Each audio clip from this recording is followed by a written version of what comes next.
What's going on, my SPACs attack traders? How we doing out there? I hope you guys are having a great day. We got some big movers. We talked about how you could potentially see SRAC making a move up. We're seeing a couple stocks make a move, so definitely stay tuned. We also got a great interview we're going to be getting into DDMX, so definitely stay tuned, guys. And like always, welcome to the SPACs attack, baby.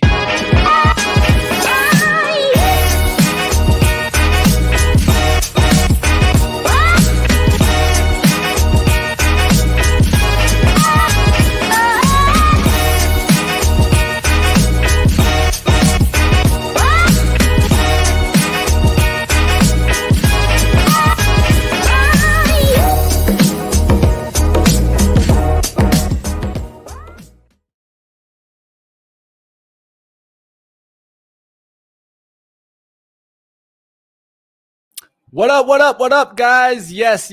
I don't know what's going on. My computer's doing a little bit of a laggy start there, but hey, I'm back here. Let's go ahead and bring on my man, Chris Katje. Hey, what's going on, Mitch? How are we doing today? Hey, another day, man. Enjoying the day. I got to look a little bit more like the SPACs attack. Let's change it up here. Let's boom, baby. Boom, baby. Now we're looking like we're on SPACs attack. There you go. And Chris and I are looking like we're teammates here, joining in, breaking down the industry. Chris, I know you probably got some headlines for us. We got a great interview. Like always, another action-packed, jam-packed show. We're going to talk a little bit about the watch list as we get in towards later, but definitely some movers out there, so keep it on watch. We'll definitely talk about it, but first things first, take us behind the curtains, Chris.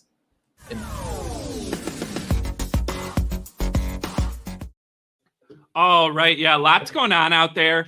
We did have a deal announcement. We've got some big movers, so let's dive in.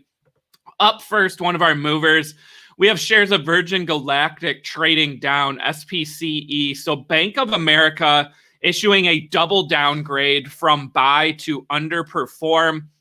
A price target of $41 remains unchanged.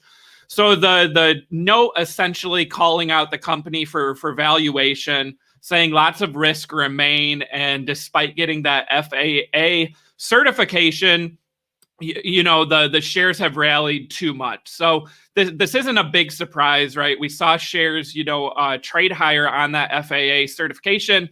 And one of the things I said was that I expected shares to, drop over the next couple trading days. But we do have more catalyst ahead, right? We have the potential of them trying to beat Blue Origin to space. And we also have 3 additional flights happening later this year that the company will announce soon. So I'm a little surprised by the double downgrade, just because the FAA certification was a big positive for the company. Evaluation concerns possible, but, the rest of the thesis remains intact and not a lot has changed. If anything, the outlook has actually gotten better for SPCE.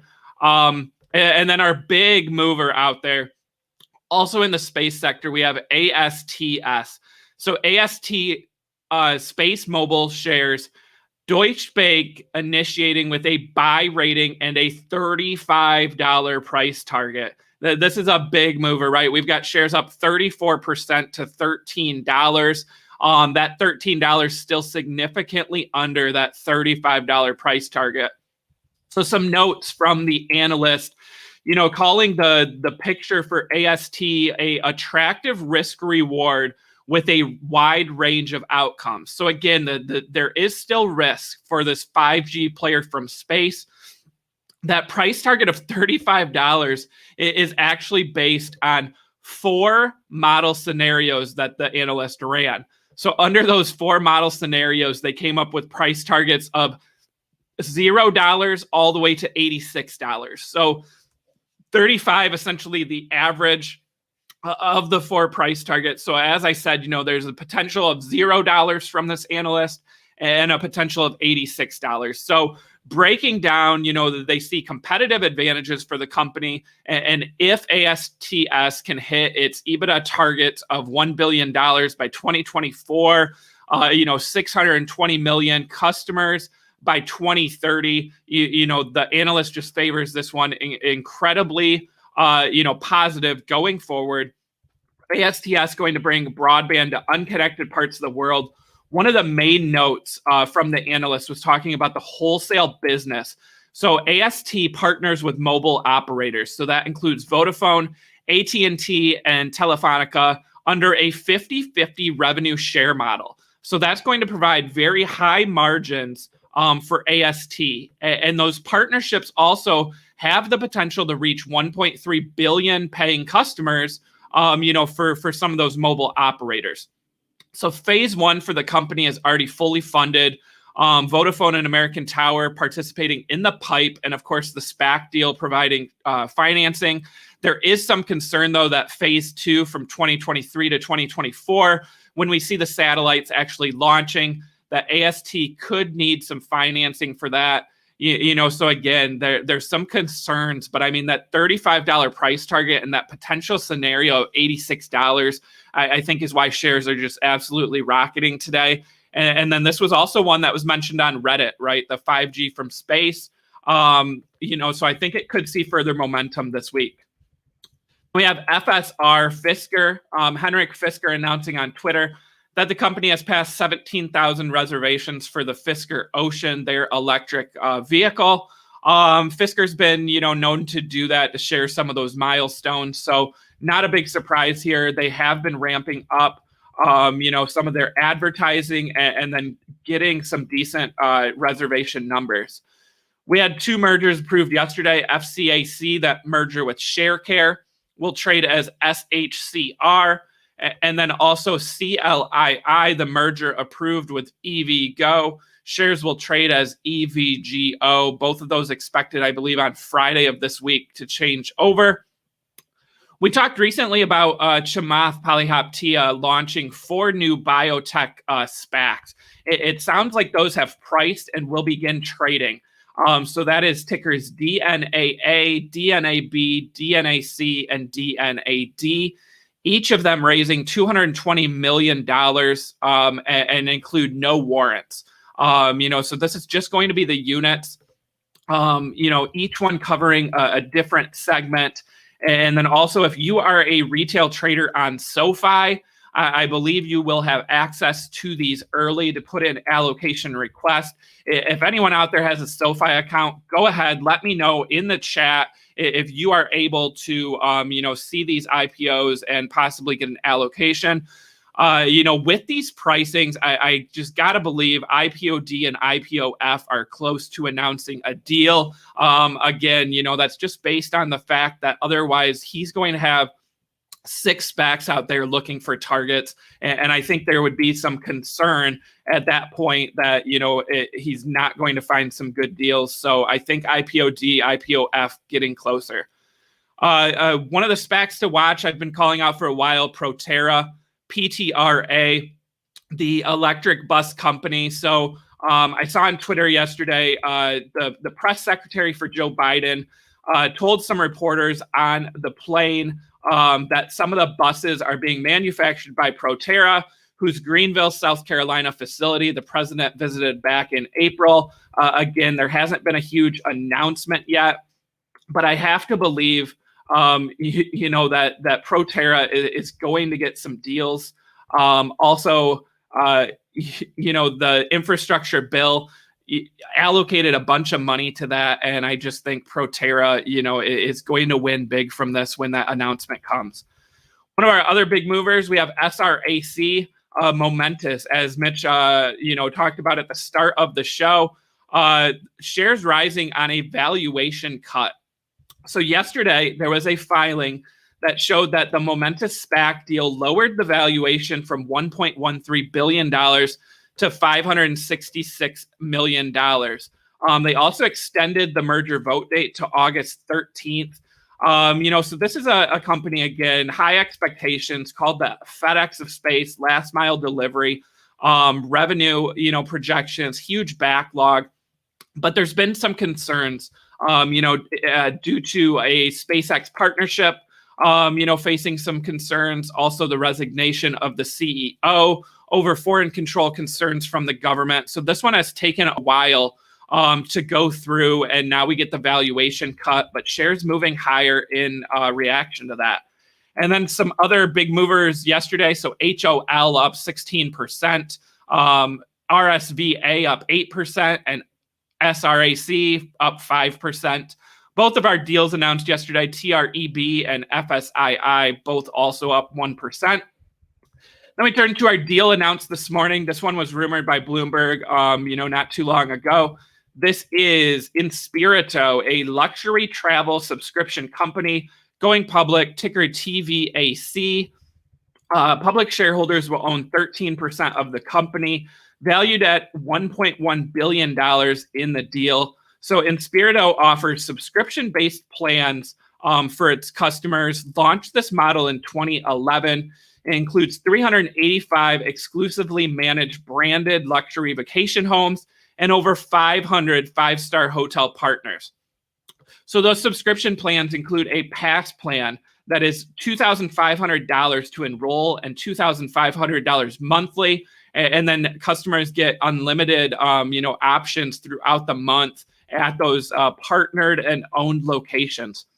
Then they also have a club subscription plan, which is a pay-as-you-go model, $600 to enroll, $600 a month. You get certain rates and member perks, but again, not unlimited for that pay-as-you-go model. The big things here, again, luxury travel market, $135 billion. They expect it to grow to $230 billion. Also discussions of pent-up travel demand, the ability to work remotely, playing into their favor. They did see a huge uptick in the first quarter, 50,180 nights booked. That's compared to 32,351 in the prior year's first quarter and 45,532 in the fourth quarter of the last fiscal year. Fourth quarter, typically their strongest quarter. So revenue of $165 million in 2020. That's down from 2019, but they see that huge rebound coming. Revenue of $221 million expected this fiscal year and $366 million in 2022. That the subscription-based revenue provides highly visible projections. Annual recurring revenue expected to exceed $200 million by the fourth quarter of next year. Over 12,500 subscribers. They've seen subscribers grow at an annual rate of 29% from 2012 to 2019, and they project 17% average annual growth from 21 to 25. They note in their presentation that based on their higher subscription price, it takes fewer subscribers for them to scale. So they need only 3,300 subscribers to hit $100 million in additional annual recurring revenue. So this is a big one. Travel, it's a reopening play, but again, it's targeting the luxury market, and $2,500 or $600 a month targets a very select audience. So this one up 1%, not moving huge, but keep an eye out on this one as a reopening trade. That's what I've got, Mitch, for headlines. And again, space stocks are taking off. We saw HOL move yesterday. SRAC, which we called out on the show, moving, ASTS getting some love. And, I would continue to look at some of these space SPACs because I just think the interest is definitely there. Definitely. It's definitely there, and we'll take a look here. One of the things that I've been watching is definitely, look how the space kind of reacts. I think this is really, I've talked about this. This is generational, guys. This is a new wave of a space race that we're really getting into. And with that being said, we're going to be paying attention to how we really develop in this. What is it? I look for satellite companies, but some people are looking for different kind of space travel companies. We've been talking about SPCE. We talked about SRAC. Today, ASTS, really making a big rip. I'm going to be looking to see if some of these continue to move. I think some of that space mobile trade had to do with kind of that Elon Musk look. I don't know. I'll bring Chris back on here.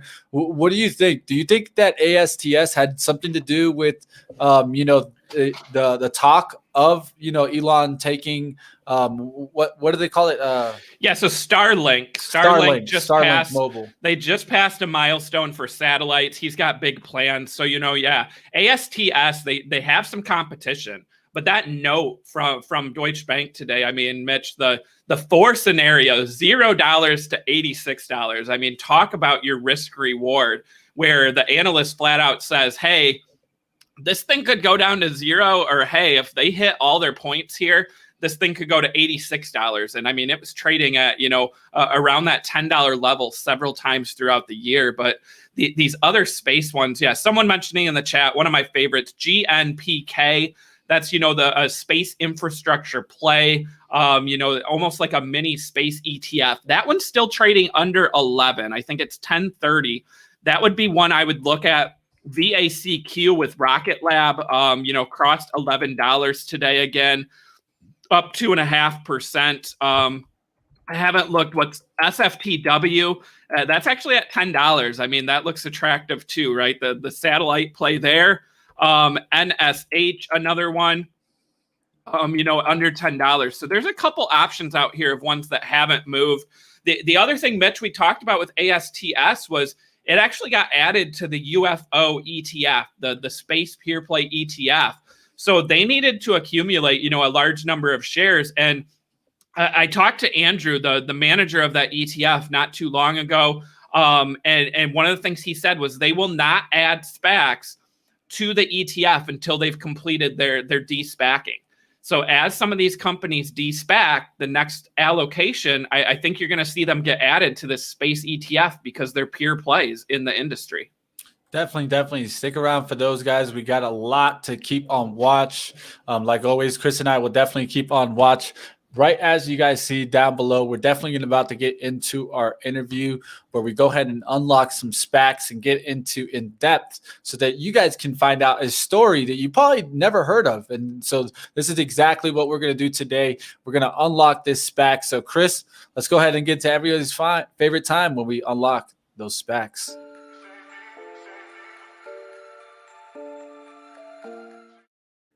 All right, perfect. Yeah, Mitch and I get to talk about one of our favorite segments to talk about, online sports betting and online casino.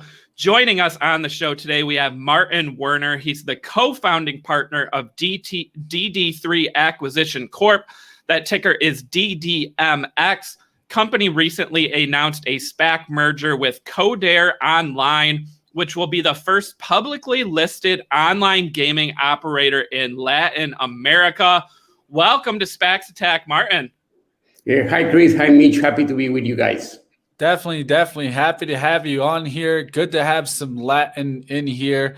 I actually have Venezuelan background, so it's good to have you, Martin. I'm happy to have you on. Interested in hearing more about the company. I'm gonna let Chris go first, and then I'll jump in with some of my own questions. Great.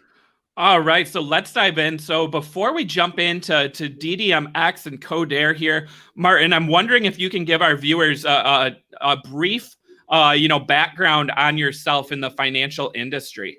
Sure, happy to do so. Well, DD3 was founded 5 years ago. My partner and I, we both used to work at Goldman Sachs in their Mexico office, and we wanted to do something much more entrepreneurial. So we set up DD3, where we have a bunch of credit funds. We do some M&A practice, and starting 3 years ago, we started doing SPACs. In fact, our first SPAC was launched in 2018. We merged DD3 with Betterware, which is a Mexican direct selling company that has performed extremely well. And we launched our second SPAC, the ones that we just announced the transaction last week, in December of last year. So we were very happy to be able to close it, to announce the sign of the BCA last week. So at DD3, we have a small team of around 20 professionals. As I said, we have some credit funds. We have, our M&A practice, and now, the SPAC product, which is very important for us. Perfect. So, we're going to dive into the specifics on Codere Online throughout this interview. But, DDMX had its opportunity to acquire, numerous companies. Give us the key points. What really stood out for Codere Online to get this SPAC merger completed? I mean, our investment philosophy since SPAC number one, Chris, has been asset-light high growth. That's what I think investors want to see in countries from Latin America, and that's what works in NASDAQ. So we look at a number of companies, of course. But when we had the opportunity to merge with Codere Online, we thought that it was the perfect fit because it's asset light, it's high growth, it's a sector that is just starting to grow and it's in its first innings in Latin America. We had the brand of a global operator with a lot of knowledge, a fantastic management team. So we thought that it had all the ingredients to work in NASDAQ, and it was pretty aligned with our philosophy. And also Mexico, which is our base country, was a big part of the business. So we click all the boxes. Awesome. So, many of our viewers here familiar with, the online sports betting and gaming opportunity in the US. And we recently had, Canada approve, but we're not as familiar with some of these other territories. So Codere Online operates in 6 core markets: Spain, Italy, Mexico, Colombia, Panama, and Buenos Aires. Give us, some of the keys here for those markets, and also some talk about market share, which I see laid out in the presentation here for those territories. Yes. So first of all, we only operate in regulated markets, and we have a license in each of these markets. So we are a regulated business. We have a license in each of the markets we operate. In Spain, we have been operating for a number of years. We have a significant market share. In Latin America, we are like the second player in Mexico, with a lot of room to grow in the Mexican market, which is pretty large. Mexico has a population of 130 million people. And as you know, soccer sports are super popular. Online betting is just really kicking off in its first innings, as I said before. In Colombia and in Panama, we have an incipient operation. Those are markets where we face very limited competition, so there's a lot of room to growth. And in the city of Buenos Aires, which is, as you know, a very, very large city in Argentina, we're just, getting our license. So we expect to launch in the next few months. And we're very excited about the opportunity there. That's also, a city, a country where Codere has a lot of physical presence. And we lever on this omni-channel strategy because having the physical presence, even though we're only merging with the online business, the fact that you have synergies with the omni-channel is very, very important. They have more than 3 million clients all over the world that we can tap into. And then when people, even they face any issues on the online, they can always go to the physical casino, for anything. And we cross-sell between both the online and the physical casino. So I know one of the areas where I had heard of Codere before is through a partnership with Real Madrid, one of the most popular soccer teams in the world. So Codere has reached, some marketing agreements, including that one with Real Madrid. Can you give us, an explanation on why partnering with Real Madrid and some of the other sponsorships that Codere Online has? I mean, for the sport betting side, really being associated with these fantastic clubs adds a lot of value. So it creates, branding. People realize the importance of the brand. So the Real Madrid partnership is crucial. In Spain right now, the marketing for online gaming locally is going to be prohibited. So we're only going to partner with Real Madrid for Latin America. But in Latin America, everybody watches Real Madrid games every weekend, and in the Champions Leagues, on Wednesdays or Tuesdays during the week. So I think it's a very strong partnership. And on top of that, we are, signing some very important partnerships with local teams. We have Monterrey in Mexico, which is a very important club from the north of the country. We are very close to signing with a very big club in Argentina now that we're launching in the city of Buenos Aires. So these kind of partnerships are a big part of our branding and our marketing push. But we also invest a lot directly in customers through our customer relationship management systems. And we're very focused on trying to attract, the players that have the best fit for our kind of product. Awesome. So one of the things you said was, only operating in regulated markets. In that presentation, we do have some potential countries, for future expansion. So Brazil, Chile, Peru, Puerto Rico, Uruguay, and the rest of Argentina. Here in the US, we regulate on a state-by-state basis. Can you walk us through, maybe the timeline of some of these countries getting approved? Is it pretty certain at this point that those countries will regulate? Will Codere be launching, right away in those territories? And what's the kind of game plan here for those additional countries? Excellent question, Chris. First of all, let me highlight that our growth projections in the presentation that everybody's watching right now are only based in the markets where we're already in. And just with those markets, we are seeing a 30% growth in the next 3 years. if any of the other markets opens up, which is very, very likely, our growth will be north of 50%. I would tell you that the opening up of these markets, and in Latin America as opposed to the US, in many countries is at the federal level, although in the case of Argentina it's more local, but the rest are federal. It's a very similar process like the one you see in the States, in the US. Like, even though maybe the Congress already approved the legislation, you need the secondary rules to come out, and these processes usually take longer than you think. But given the tax revenue opportunity for governments, just as in the US states, this thing is moving forward. We think Brazil is very likely to be the next country to open up. And we think that we should be very close to having a license there by the end of next year. That's a huge opportunity. We're also looking at Chile, Peru, Uruguay, and Puerto Rico. So we definitely think that in the next 2 years, at least one or two of these geographies will open up. And that's, let's say, the next phase of the growth strategy. And then we have a third leg of the strategy, Chris, which is also very important, which is the US Hispanic market, because we have more than 10 million Mexicans living in the US, and they also watch our local soccer. So they want to bet, they want to participate. And I think that we have also casino offerings that are tailored for the Hispanic population. So we're really looking very seriously at that expansion too.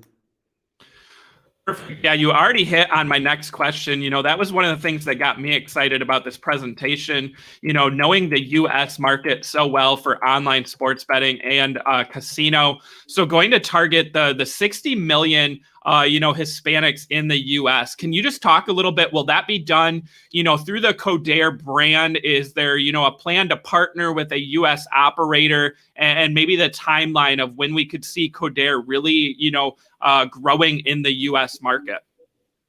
I mean, we think that it's likely that will happen probably in a year and a half, 2 years. We first want to focus on the Latin American countries where we're already very close to getting licenses. But after that, we will definitely look at the US market for the Hispanic population. And I think that we're looking at all options. I mean, we could partner with an existing operator. We could partner with a media company and get a license. So all options are on the table. And right now, we want to be there. I mean, it's not the immediate focus of the company, but medium term, we definitely want to do it. And we're going to see, depending on the type of partners that we end up working with, which strategy we will follow.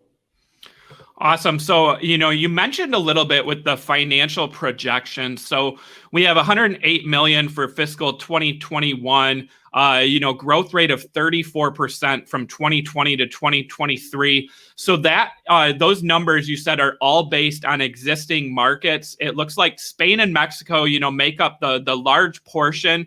How important is it, to add these new markets and maybe diversify, revenue from additional territories and not be so dependent on, one or two countries here?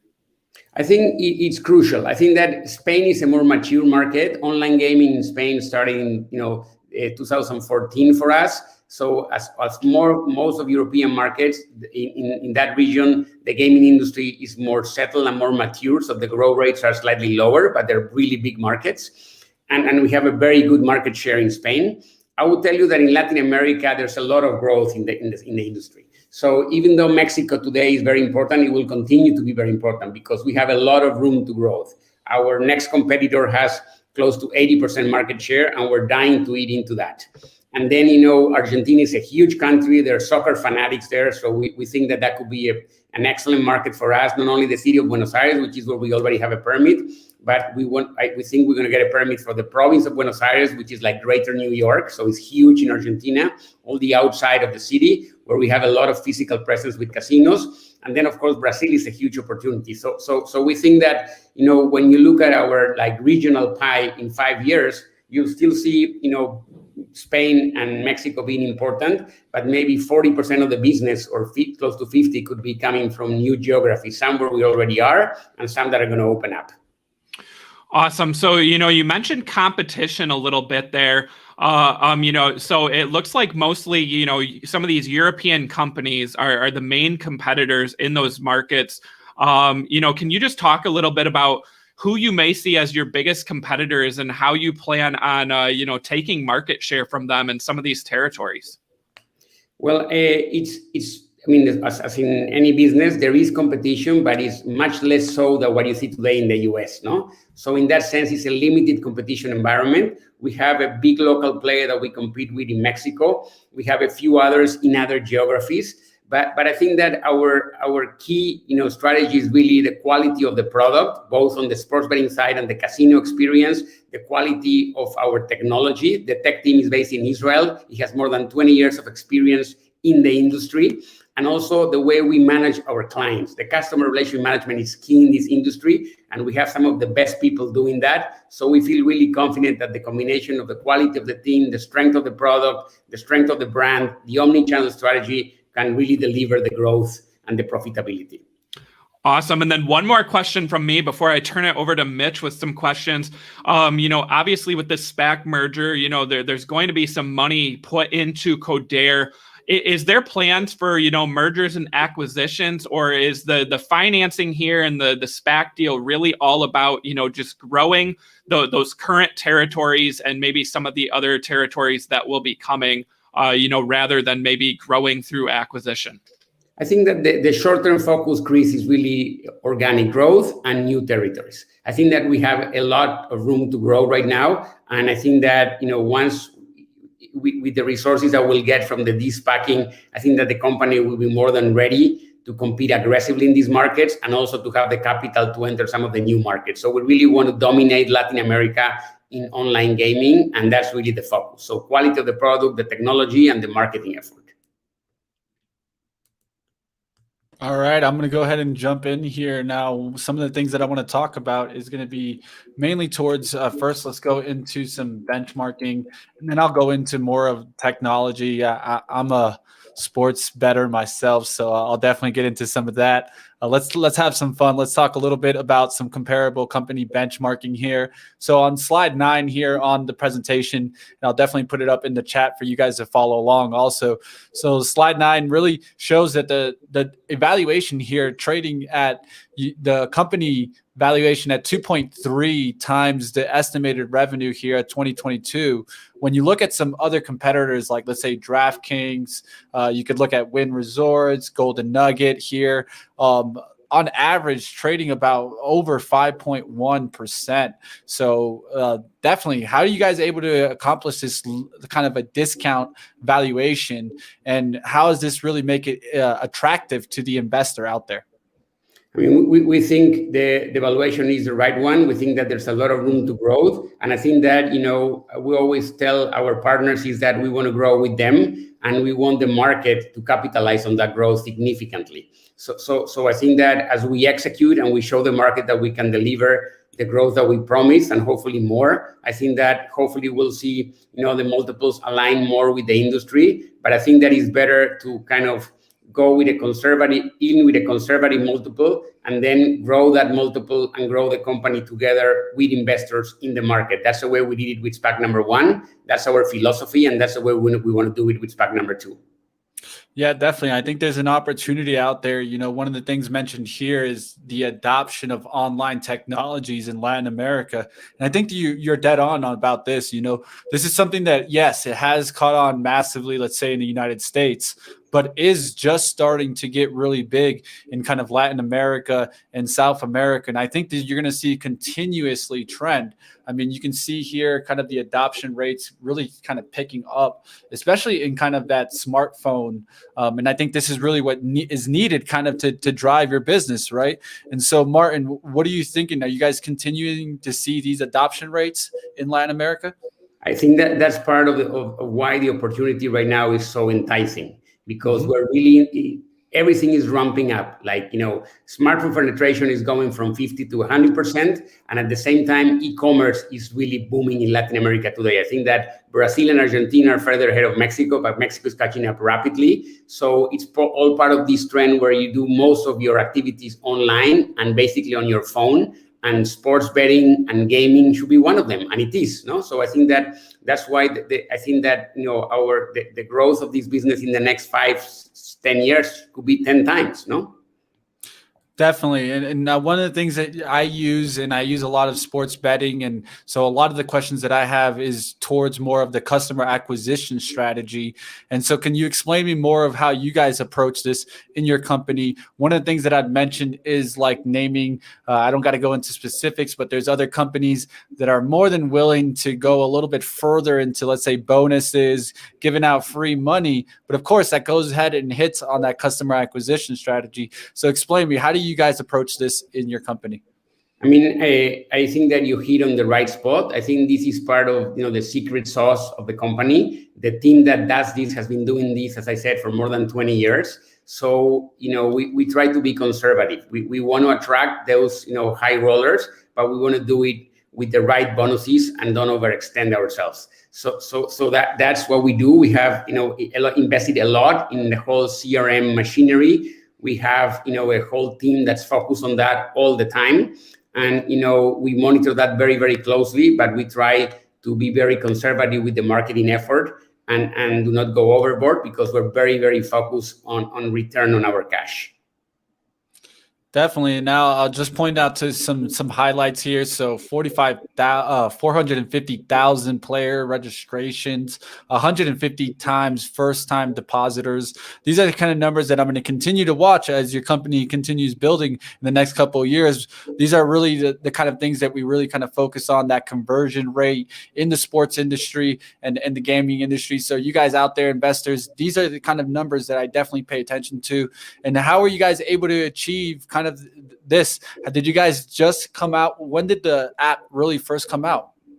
I mean, the app really started in Spain first in 2014. So we're not new to the business. So this is a business that's been going on for a number of years. So we have a lot of experience. And on top of that, we have the experience of the physical casinos. So this is a company that's well established in the industry. As I said before, the technology team that came in, and the CEO, who's Moshe Dre, based in Tel Aviv, that whole tech team that came from William Hill and having worked on other companies, joined the company in 2018. So they've been with us for a number of years. They are a big part of the de-SPACing. They're going to be properly incentivized with a management incentive package that's highly relevant, and we want them to be fully committed, and they are. And that's the team that's driving both the technology and the marketing effort. So we feel that we have the team with the experience, the knowledge. I mean, this is a company, as I said, that for this young industry, is a very, very experienced team. All right, so I'll bring Chris back here. The last question I have for you is, of course, I think Chris and I will enjoy this one. So who do you got in the Euros? I mean, in the Euros, I think France lost. So they were the number one candidate to win. They were the best team. Mbappé missed a penalty shot. So right now, I mean, I would like the British to win, because the fan base in England is so crazy and they haven't won anything. I think it's their chance to win. And I think you saw them. Spain, England will be the final. Yeah, you saw how they celebrated those goals yesterday. Yeah. Definitely. England, definitely excited. I'm going to go with my pick. I'll say Belgium. Wow. I'm picking Belgium. Netherlands, my favorite. We got knocked out early as well. So, that Italy-Belgium matchup just looks so good on paper that I feel like whoever wins that could just have a good shot at winning it all. But this Euro has just been amazing. Great talk of sports betting here. Martin, we do have, one question from the chat here from NCal. Is their sports gambling mainly depend on football or soccer, or do they have other sports? So, I mean, I know you guys have online sports betting, online casino. Can you maybe break down the different percentages and maybe some of the most popular sports to bet on in these other countries other than soccer? Yes. Well, first of all, the business is even between casino and online betting, which is very good because the two are very important. So we're more or less 50-50. Second issue is that depends on the country. For example, Spain and South America, they're crazy about soccer. And in Spain, there's some Formula One, which is very big. In Mexico, we have a lot of influence from you guys. So we love American football. We like baseball. We even like basketball. So I think that football in particular is super important in Mexico. I mean, the NFL season is very, very important for us in Mexico. So Mexico is a more balanced market, even though soccer is very important. South America is very soccer focused, and Spain has soccer, plus I would say Formula One. And then the NBA is growing everywhere too. So that will surprise you. Awesome. Definitely. And Formula One growing in America. So, Yeah. in the long run, I do think that would be a big one also to keep a watch out. Yeah, we have a Mexican driver now doing really well. Yeah, and Perez. Yeah. We need a Red US Bull. driver. That's what You we guys need. do. Yeah, definitely. The interest is there. We had the Netflix series, so viewership in the US is up for Formula One, but we still need a US driver that I think would really, help with adoption of the sport. But yeah, Formula One has been very exciting this year. I know Mitch and I have been watching. We've been talking about it. Martin, we can't thank you enough for coming on the show. So joining us on SPAC Attack today, Martin Werner. He's the co-founding partner, DD3 Acquisition Corp. That ticker is DDMX, company merging with Codere Online, the first publicly listed online gaming operator in Latin America. Martin, as fans of sports betting, we look forward to, following the progress of this company and, seeing what the future has in store for the SPAC merger. So thanks again for joining us on the show. Thank you guys for the invitation. Thank you, Martin. Have a good day. You guys, goodbye. All right, guys, there you guys have it. Another one done here. And I had a question there that came to me at the end. So, that happens like usual, But Chris, I wanted to, and maybe you could reach out for us, Chris, and find out for us this answer. I'm sure we can reach out and get this answer to our viewers. I want to find out if they're getting into maybe some esports. I saw like a comment in chat about iGaming. Maybe into esports. Maybe we find out about that if they're starting to dip into that. And Europe, it's actually also very popular, and Asia, very popular. So who knows? Maybe that's something that they can dip their toes into.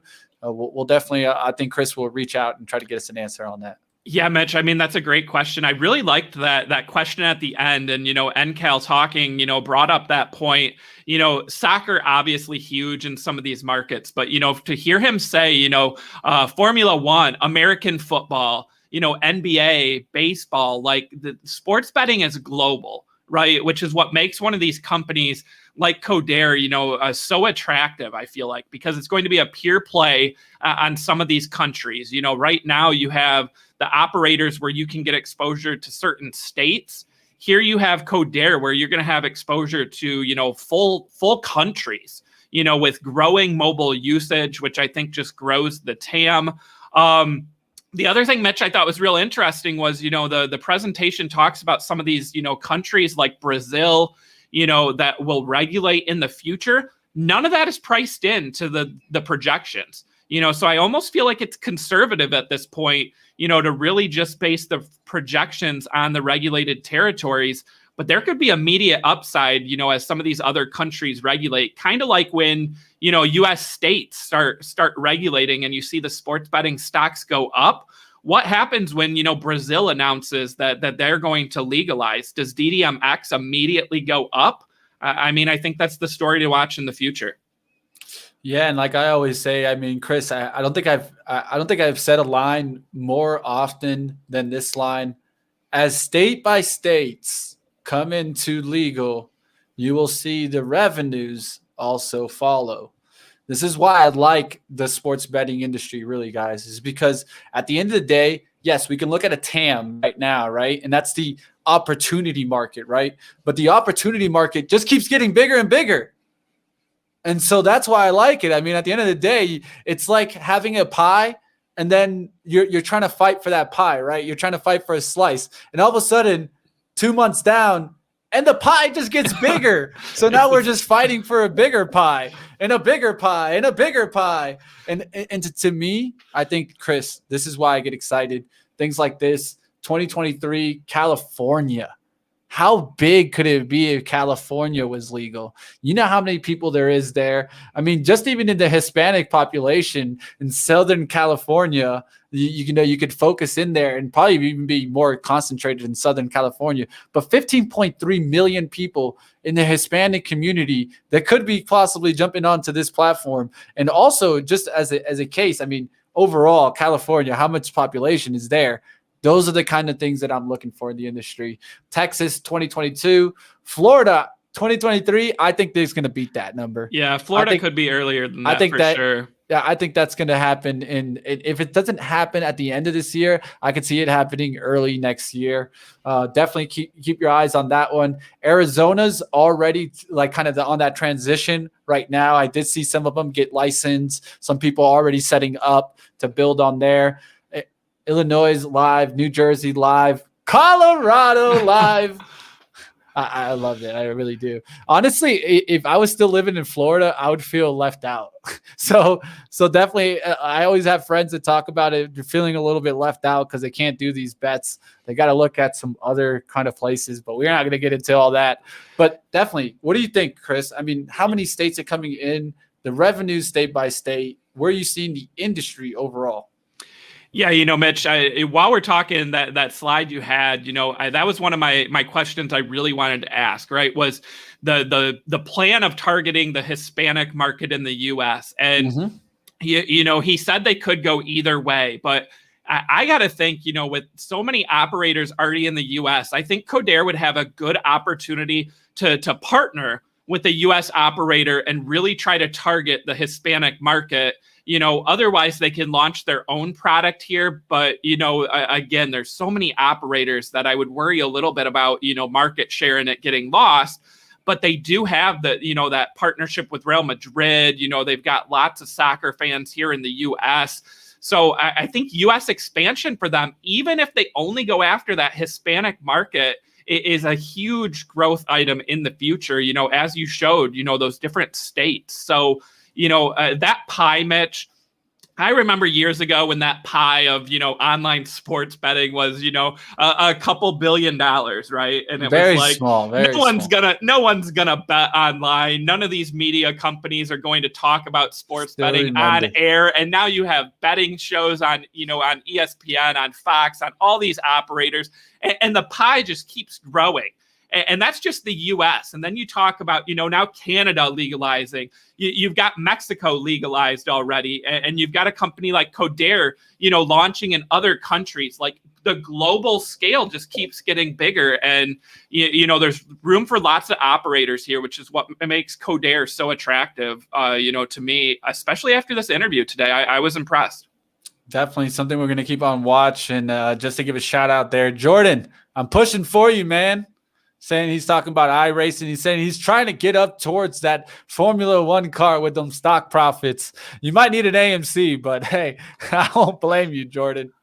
If it happens, holler at me. I want to go ahead and drive a Formula One car with you. So definitely, I might have to get into some iRacing myself, Jordan. I've done some before. So let's go ahead and move on. Let's get into our watch list, Chris. Some stocks that are moving. One that's on my radar that started to move up is QS. QS is definitely on my radar, guys. I'm watching this one. Multiple bottom approach, starting to look good. Had kind of that indecision candle. Can we get up through this 33 and really start pushing back on QuantumScape? QuantumScape is a stock that had a massive run after that December. It kind of got all the way up there to 22nd of December, getting all the way up there towards a high of 132. We're all the way back to $30, Chris. Do you know what that means? If we get all the way up towards the top here, you're talking about 4 times your money. I don't know about you. That seems like an interesting risk to return possibility there. What are you thinking here in QS? Is it balancing out here? Yeah, with QS, I just wonder a little bit if, they announced that SPAC deal at just the perfect time, right? This was back in December when SPACs were hot. They also were one of the first battery companies to really announce a big deal. And I really think that now, shares have been hit, as SPACs, fell. And also as we've seen other battery companies, hit the market. We have, RSVA actually trading up a ton, over the past couple weeks. That's a competitor to QuantumScape. We have Microvast, THCB, doing a SPAC vote next month. So QS, I still think, is one of the big names out there. They got some partnerships recently, but I just got to wonder, if they need another big deal or another big catalyst to really push, shares higher again. I do think it looks attractive here when you look at that chart, but, lots of battery players out there, and who's going to get the big piece of that pie, if we want to stick with the pie analogy, right, of batteries for the electric vehicles. I got to mention here, supposedly that the pipe supposedly sold completely on that short report. I don't have that confirmation there, but I'll definitely look out for that. But I really think in the long run, I mean, you saw the partnerships that this company has. You know what they're trying to accomplish. If they accomplish it, is definitely going to be a valuable company. So let's go ahead and we'll keep an eye on it, and it's on the radar. All right, next one I want to talk about is PaySafe. I think this one could start moving, but really kind of has this gap up that we got from 11 to 12. So just be careful. We did come back down towards the 12 today, starting to push back up. We'll see if this one can continue moving. That's PaySafe. Another one that I'd mentioned here, up on the day, SoFi starting to bounce back. Not looking too bad after that bounce back. But what are you thinking, Chris? What do you think of SoFi here? Yeah, SoFi at just that $20 level, Mitch. It just can't decide, which side it wants to be on. And I like it under 20, but as soon as it passes 20, it just seems like it comes back down. And this is one where I think long term it's great. And talk about catalyst, right? They still have not announced whether they have that bank charter. That's big for them, right? I've heard Spencer talk about that before. One of our other co-hosts here, Spencer, he's long shares of SoFi, and that's been the big catalyst he's been calling out, is that bank charter. The other thing I really like and that I think gets lost is their Galileo platform, or Gemini, I think it is Gemini or Galileo. Now I can't remember the name, that powers other websites. It's almost like an Amazon Web Services for financial companies, and I think that's a huge subscription, based revenue provider for them that's not priced in. So maybe we need some analyst notes out on SoFi to really dig in with some price targets and the valuation there. But this thing under 20, I like, but I just don't know how long it's going to take until we break out again. A little DD that's been on my attention is also the SoFi and the Samsung Money thing. I don't know if you've seen that often, Chris, but they've been really advertising this card. I have a Samsung, so I get like messages on it all the time about, hey, go get your free $50 with the Samsung Money on SoFi. And so they literally are like, oh, if you fill up your money in this account, they'll give you $50. There's no account fees, no in-network ATM fees. Definitely, who does? There's a lot of people that have Samsung, right? And so this way, 2 ways to pay. You got your digital, you got your actual card, kind of that convenience fee, peace of mind. You could just be using that. It has security up to 1.5 million in FDIC protection, and something that I definitely would point out, because it's something that I didn't even know about until I started really doing some more research on SoFi. So what are you thinking about that deal, Chris?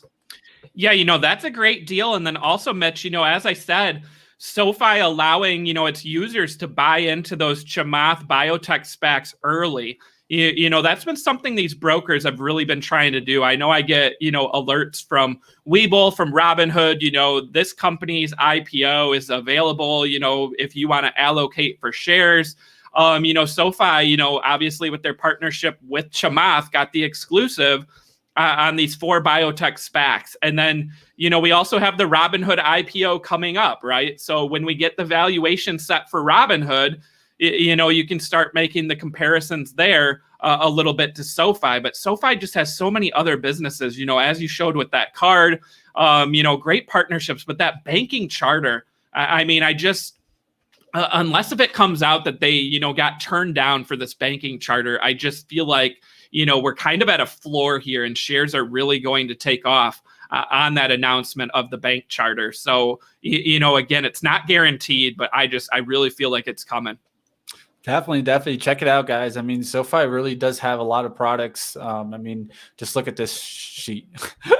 That tells you enough, guys. And if you go to their homepage, you'll be able to see a lot more personal loans, student loans, money, home loans, auto loans, credit score, insurance. I mean, there's so many things that these guys do. It's not like it's just one area. And this is why we got to definitely know the stories, because if you don't know the stories, then it's kind of hard to find these stocks before they rip out. So definitely tell us what you guys think on SoFi. Just wanted to do a little bit more of a deep dive. We didn't even know we were going to get into that, but we touched it, so might as well go ahead and give you guys a little bit more information there. Glad you guys enjoyed that. What's up, Chris? Anything Mitch, else you want to point out? Yeah, someone asking about Desktop Metal in the chat, DM. I mean, we've talked about this one a lot, and you look at that chart, and I mean, we're at 1190. This is one I owned, before, and I keep looking to get back in. For the IRA, for the long term, right? Because I just think it's going to be a leader in the 3D printing market. It's got so many different verticals, right? They're printing wood, they're printing dental products, they're printing metal, they're printing everything. And they're going to get so many customers from all these different verticals. This one I think looks more and more attractive. Down at these levels. What do you think, Mitch, of that chart? I know you're a fan of Desktop Metal here. What do you think needs to happen here? So a lot of times, you guys know how I am. I look for a lot of times a 3-month sideways trend to get out of. And so one of the things is we got down towards these levels, right? And now we're starting to really kind of start making more of a monthly support. And so this is the 1 month chart, really far back, guys. What I use this for is to tell me, hey, are we getting towards that sideways period? Are we getting another month of sideways? That's what I kind of look for. I think this stock needs a little bit more sideways action before it really starts breaking out through 14. We did see a lot of volume pile in here when it broke down here on this day. This 25th of June, I actually got out of it on that down move. Kind of happy I didn't get stuck holding the bag, but that's how it is. I set my limit. I was in this one at 13.05, wanted to get it through 14. And when it broke down through the 1280s, I had my stop out, was able to stop out on this and not hold it down towards the 1190s. And so what my idea is, let it come up strong through that look again, and then we'll start seeing if this one can really come moving.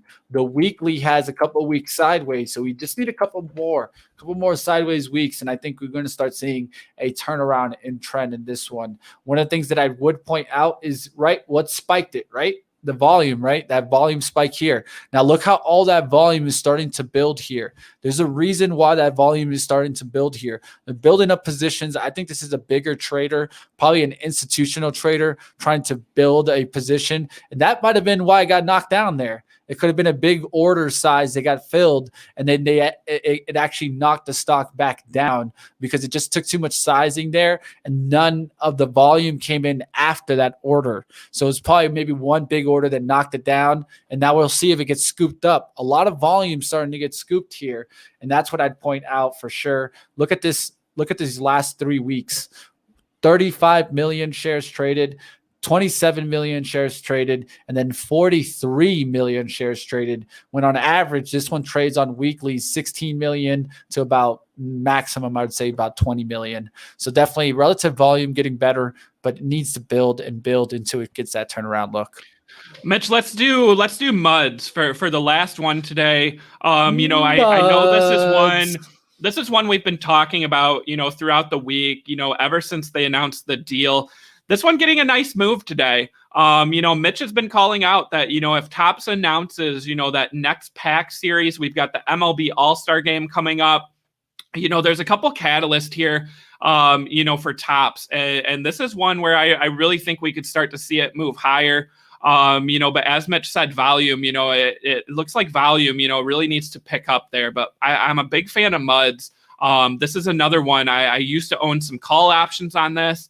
But I've been looking to get back into this one as well. What do you think, Mitch, of MUDs here?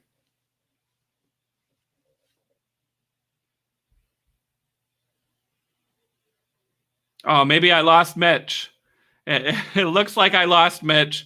So MUDS, yeah, MUDs. I mean, with Topps. Oh, he's back. He's back. You scared me. I was like, I gotta wrap the show now. I lost him. No. I was actually trying to pull up our the 10Q here. One of the things that I need to look into, guys, is exactly how much money they made off of that commission, right? We talked about that 6%. I've been looking at it into the earnings sheet. I'm gonna pull it for you guys tomorrow. I'll definitely have it for you. I just need to look through it so I can find it and definitely pull that up. I think that's really the focus here, because I think that was what my focus was. It's how much money are they making there in the transactions of these NFTs? Because if they can just make money on the transactions, the exchanges making them that fee, I think you continue to see what reoccurring revenue show up on the bottom line. And that's what I want to continue to see. I want to see how much of that money they continue flowing and cycling through and just making money based off of transactions that are going on between their tops cards. So this is not even to base off of kind of selling those packs. We're just talking about the exchange itself. And if that can happen, I definitely like the business. Mitch, I saw that they have Topps Finest Champions League boxes coming out, I think, later this week. Imagine if they can lock down a deal, with UEFA here and maybe do some NFTs of those soccer cards. I mean, let's get that going, Topps. If you're out there and you're listening, we've got MLB NFTs, but let's get some soccer NFTs of those Champions League cards. I think there'd be a huge market there. So I think that's going to do it. It's 12:02, Mitch. Tomorrow on the show, we've got SEAH, Sports Entertainment Acquisition, taking, Super Group. That's another sports betting company. They'll be on the show tomorrow. Super excited for that interview. Stay tuned. Power Hour coming up next. And join us on SPAC Attack tomorrow, 11 a.m. Eastern. Now, going through that filing, the last thing I'd give you guys is in their filing, MUDS did state, we do not believe we will need to raise additional funds in order to meet expenditures required for operating the business. Just to give you guys an in-depth look, I'm going through that. I'm going to be doing a little bit more DD into that 10Q, see what I can find that really starts giving us that bullish outlook. But like always, guys, stay with SPAC Attack. Give us a thumbs up if you guys thought you had a great show today and enjoyed the interview. Let us know in the comments below if you got a SPAC that we haven't gotten to that you want to see. Go ahead and get an interview done. Definitely let us know in the comments after. And if you guys have a big winner in SPACs, want to come on SPAC Attack to tell a story, let us know in the comments. I know Chris and I would love to hear some of these stories of you guys making great wealth on SPACs. So definitely smash the like. We'll see you guys next time on the SPAC Attack. Up next, you got the Power Hour. Definitely stay tuned, guys. I got another interview. The Safe CEO will be on there. So definitely stay tuned, guys. We'll see you next time on the SPACs Attack.